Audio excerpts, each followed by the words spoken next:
So what is Shunan? It's a huge multi-chambered cairn. I mean, it's monstrously big there.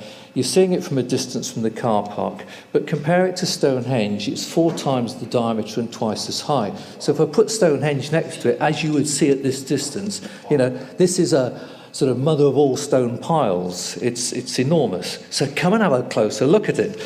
Shunan is without doubt very important, but key to it today is underneath it there are so far discovered 62 grottos and caves, and it's in these caves that we find the petroglyphs.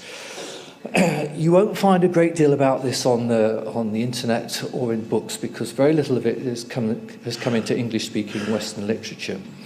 Anatoly Kafishin, the Ukrainian, is almost certainly the world's greatest Sumerian scholar, has recognized that the petroglyphs are in Proto-Sumerian writing, and he spent a long time deciphering these, and it's from his work that I'm going to be telling you much of what we've discovered today.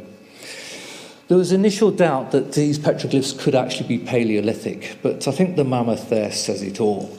There he is if you couldn't see him, and although some authorities said, no, it's a bull, believe you me, this is a mammoth. It's a mammoth. There's no doubt about that one.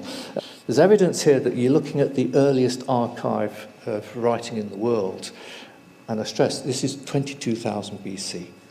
This goes back. Here's writing. Those are words, and it translates as this. And straight away you spot Inanna, she's the mother of the blessed country, and Shunan you see as the law of fate or law of destiny.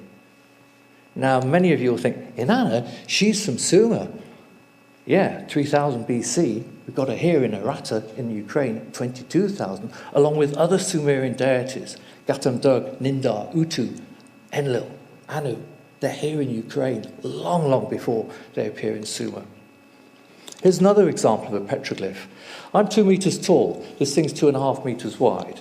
It's not a tiny scratching on rock.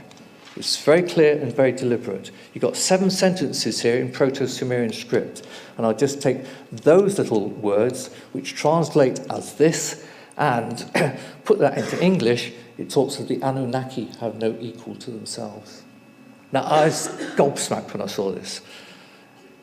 You just think, Anunnaki, Sumer, 3,500 BC, rethink. Aratta civilization, 22,000 BC, centered in Ukraine.